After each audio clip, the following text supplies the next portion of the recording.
Sup all, JC3 here, the baller of YouTube, the general.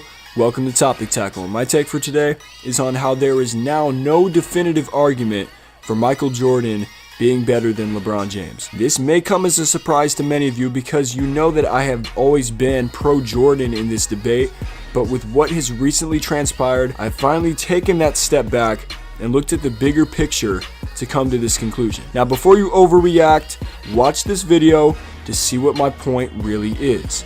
And remember to check out my past couple of videos on Donovan Mitchell, the next GOAT, and Drew Holiday. And make sure to leave a thumbs up on this video and your feedback in the comments down below, because when it comes to this topic, there will always be many opinions. First off, when we have the debate of greatest of all time, we don't even know what we're talking about. Most rings? Then it's Bill Russell. Best all-around player? Then it's LeBron James. Greatest mentality? Michael Jordan. So, what do we really have to answer to determine who the greatest of all time is? For the longest time, I considered Michael Jordan the greatest player who ever played.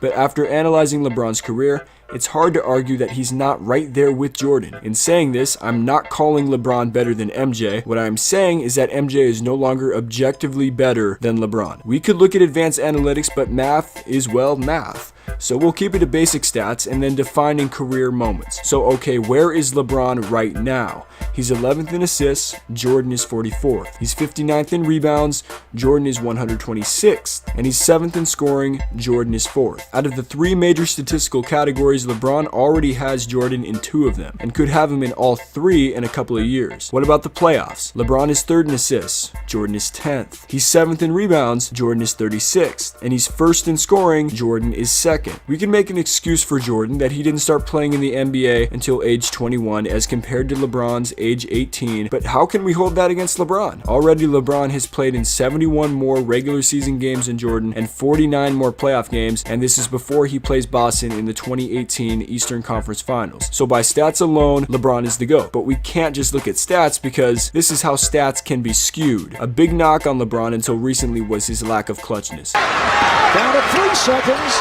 and Griffin picks it off to go. You called it, Steve.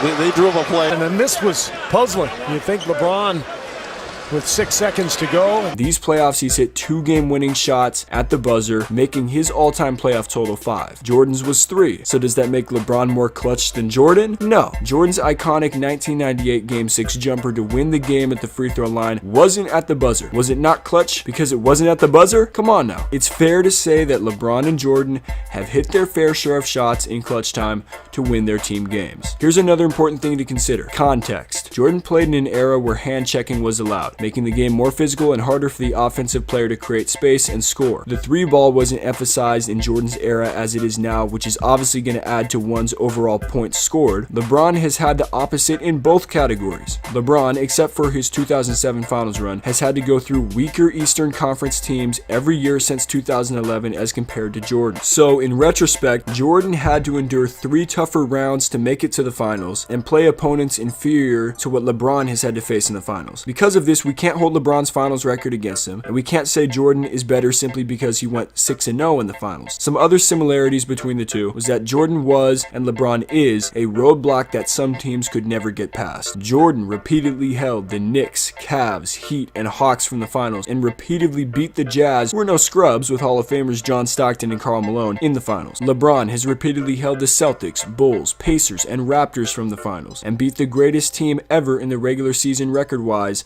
in that finals. Both players were surrounded with other stars during their championships, except a lot of people forget that Jordan didn't have Dennis Rodman until the back half of his 3 titles. LeBron has had 2 stars next to him in Miami and 2 stars next to him in Cleveland when he won. This is nothing to hold against either player. Alright, a superstar needs help to win. Just don't call D-Wade and Chris Bosh trash to try to aid LeBron's case, because they were not. I hate to hold shortcomings against these players, but in this debate, they must be brought up. Jordan's biggest failure was losing to young Shaq's Magic upon his return from baseball in the 1995 playoffs. He may have been rusty, but it did happen. With this being said, Jordan still averaged 31 points per game on 47.7% shooting while grabbing 6.5 rebounds and dropping 3.7 assists, so let's not act like he was horrible in that series. And notice how I don't consider Jordan's biggest failure to be losing to 5 Hall of Famers in the first round 2 years in a row in his 2nd and 3rd seasons. I don't have to mention that Larry Bird called him God disguised as MJ, or that he averaged 4 43.7 one year and 35.7 points per game the next year in the series. Oh, but I just did. Just look at Jordan's team, and you tell me if he should have won. If we give LeBron a pass in 2007 for losing to the Hall of Fame-filled Spurs in the finals because of his teammates, then we must do the same for Jordan. LeBron's biggest failure is a tarnish on his legacy, the 2011 finals against the Mavericks. With only 8 points in Game 4 and the lack of will he exerted and impact he had on that series, it was just a bad time for James. Stats are not needed here, we all know it was forgettable. To his credit, LeBron hasn't slipped into a funk like this again in the playoffs. At the end of the day, where does all this leave us? Well, with this as a possible answer, why can't we just have two GOATs? Jordan was the best player of his era, which was vastly different than this era where LeBron is the GOAT. Or this conclusion: at the height of his prime, Jordan was the best player to ever play. Because of LeBron's extended, never-ending prime, his NBA career has been the best ever. A couple of questions to answer at the end. If I had to pick one player to beat an alien team and save basketball on planet Earth, it's this LeBron right now. If I wanted someone in the clutch, it's still Jordan. More iconic brand? Jordan without question. Best all-around player? LeBron. Best of all time? Jordan and LeBron, both for different reasons. So let me know what you think in the comments down below. Who would you pick as the GOAT? Jordan, LeBron, or both? Remember to subscribe, like, and leave your feedback in the comments down below, and we'll be back with more Topic Tackle soon. JC3, out!